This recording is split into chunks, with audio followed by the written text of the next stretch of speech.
मध्ये तुमचं खूप खूप खूप मनापासून स्वागत। होळीसाठी खास रोजचे कॉमन पदार्थ न करता आज आपण पाकातील करंजी कशी करायची हेच बघणार आहोत। मैदा, गव्हाचं पीठ, सोडा काही न वापरता आपण ही करंजी तयार केलेली आहे आणि तोंडात टाकताच विरघळणारी ही पाकातली करंजी तयार होते। आणि खरं सांगते मंडळी, खायला इतकी जबरदस्त लागते ना, एक खाऊन मन नाही भरणार। 2 ते 3 ह्या आपल्या करंज्या सहज खाल्ल्या जातील, इतकी ह्या चविष्ट लागतात। आणि तुम्हाला एक तोडूनसुद्धा दाखवते बघा, आतमध्ये काय मस्त एकदम रसरशीत झालेले आहेत बघा। आतपर्यंत हा एकदम पाक छान एकदम मुरला गेलेला आहे। चला मग जास्तीचा वेळ न दवडता आपण लगेच रेसिपीला सुरुवात करूया।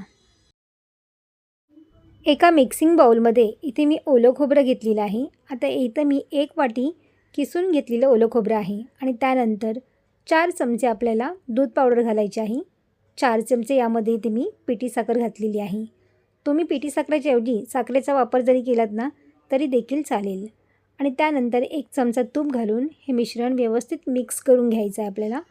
पिठी साखर इथे मी सुरुवातीला 2 चमचे घेतलेले आहे आणि त्यानंतर आता मी पुन्हा ही सगळी मिक्स करून घेतली आहे। म्हणजे टोटल इथे मी 4 चमचे इतकी पिठी साखर घेतलेली आहे। सगळं मिक्स झाल्यानंतर हे सगळं एकजीव करायचं आहे आणि त्यानंतर असे छोटे छोटे याचे मुटके तयार करून घ्यायचे आहेत। तर तुम्ही इथे बघू शकता बघा, अशा पद्धतीने मी सगळे इथे मुटके तयार करून घेतलेले आहेत। अशा पद्धतीने आपण तयार करून बाजूला ठेवून द्यायचे, म्हणजे आपली करंजी करायला पटकन होतात आणि करंजीला फार वेळसुद्धा जात नाही। आता पॅनमध्ये इथे मी 1 चमचा तूप घेतलेला आहे। तूप छान गरम झाल्यावरती 1 वाटी मी इथे बारीक रवा घातलेला आहे। तर रवा आपल्याला छान मिक्स करून घ्यायचा आहे आणि लो फ्लेमवरती आपल्याला थोडासा सुगंध येईपर्यंत छान असा परतून घ्यायचा आहे। थोडासा कच्चेपणा जाऊ द्यायचा आपल्याला, रव्याचा पूर्णपणे कच्चापणा निघून गेला पाहिजे, त्यामुळे ना करंजी ना खाण्यासाठी मस्त लागते। रवा हलका छान परतून झाल्यानंतर यामध्ये इथे मी 1 वाटी दूध घालणार आहोत। तर दूध आपल्याला थोडं थोडं करून असं मिक्स करून यामध्ये घालायचं आहे। रवा इथे आपण 1 वाटी घेतला होता, त्यामुळे दूध आपण 1 वाटीच घेतलेलं आहे।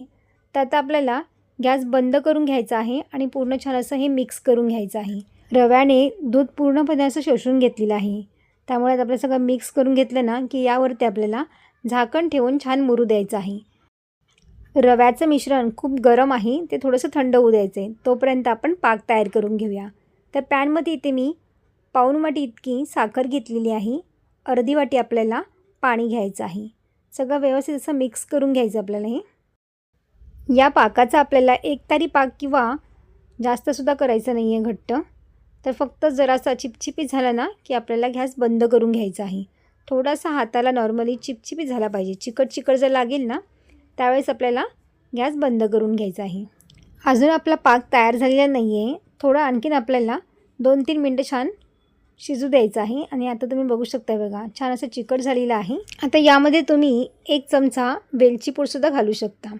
आता आपल्याला गॅस बंद करायचा आहे आणि त्यानंतर आपल्याला हे रव्याचं मिश्रण छान मळून घ्यायचं आहे।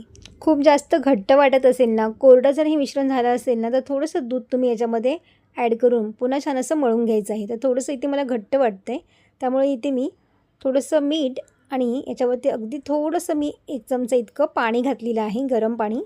तर आता आपण हे सगळं मिक्स करून घेतलेलं आहे। तुम्हाला जर दूध घालायचं नसेल तर तुम्हीसुद्धा हे पाणी घातलं ना तरी देखील चालेल, पण मी इथे मीठ घालायला विसरली होती, त्यामुळे मी फक्त चिमूटभर याच्यामध्ये मीठ ॲड केलेलं आहे आणि पुन्हा छान असं मिक्स करून घ्यायचं आहे। जशी आपण चपातीची कणिक मळतो ना त्याच पद्धतीने हे पीठ मळून घ्यायचं आहे।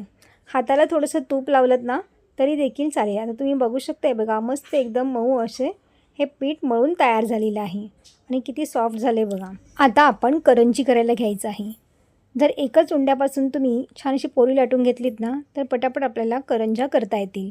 आणि जर तुम्हाला असं करता येत नसेल किंवा पोळी लाटता येत नसेल ना, छोट्या पुऱ्या तयार करून करंजी तुम्ही ह्याच्या तयार करून घेऊ शकता। तर तुम्ही ते बघू शकताय बघा, अशा पद्धतीने आपण ही लाटून घेतलेली आहे। एकसारख्याच करंजी व्हाव्यात यासाठी इथे मी वाटीचा वापर केलेला आहे। वाटीच्या सहाय्याने आपण हे पोळ्या करून घेतलेल्या आहेत, म्हणजे एकसारख्याच करंजी आपल्या इथे तयार होतील। आता यामध्ये आपण हे सारण घालणार आहोत, जे आपण मुटके तयार करून घेतले होते ते याच्यामध्ये घालायचे आहेत आणि सगळ्या बाजूने छान असं दाबून घ्यायचं आहे, म्हणजे करंजी तेलामध्ये फुटणार नाही। तर तुम्ही ते बघू शकताय बघा, मस्त एकदम अशी करंजी तयार होते। छान असं दाबल्यामुळे छान पॅक झालेली आहे बघा ही। तर अशाच पद्धतीने आपल्याला बाकीच्यासुद्धा करंज्या इथे करून घेणार आहे. करंज्या इथे आपल्या करून तयार झालेल्या आहेत. आता मी इथे तेलसुद्धा गरम करून घेतलेलं आहे. तेल छान गरम झाल्यावरती आपल्या यामध्ये घालून तळून घ्यायचे आहेत. तर इथे बघा लो फ्लेमवरती आपल्याला करंजी ही तळून घेणार आहोत. सुरुवातीला आपल्याला अजिबातसुद्धा गॅस फास्ट करायचा नाही आहे. स्लो गॅसवरतीच आपल्याला ही करंजी घालून 2-3 मिनटासाठी छान तळून घ्यायची आहे. लगेचच आपल्याला याच्यावरती झारा लावायचा नाही आहे.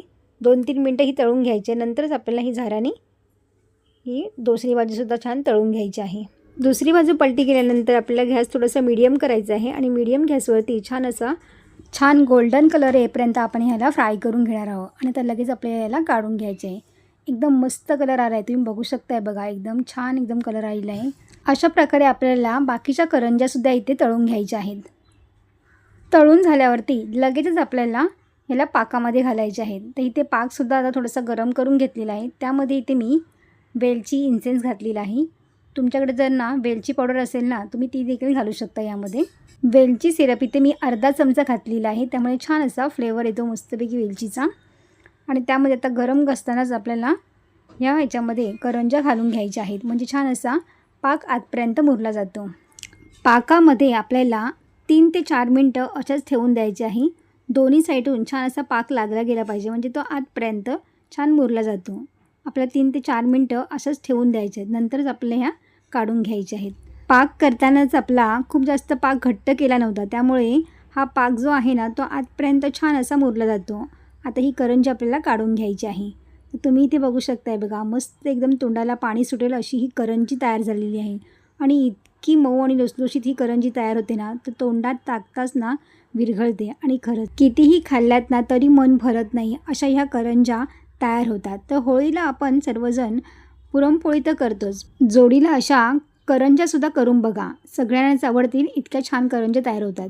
तर तुम्हाला करंजीची ही रेसिपी कशी वाटली मला कमेंट्स करून नक्की सांगा. व्हिडिओ आवडली असेल तर लाईक, शेअर आणि सबस्क्राईब करा. बाजूची बेल आयकॉन पण जरूर प्रेस करा, जेणेकरून जेव्हा पण मी नवीन व्हिडिओ अपलोड करेन त्याची सर्वात आधी नोटिफिकेशन तुम्हाला पाहायला मिळेल.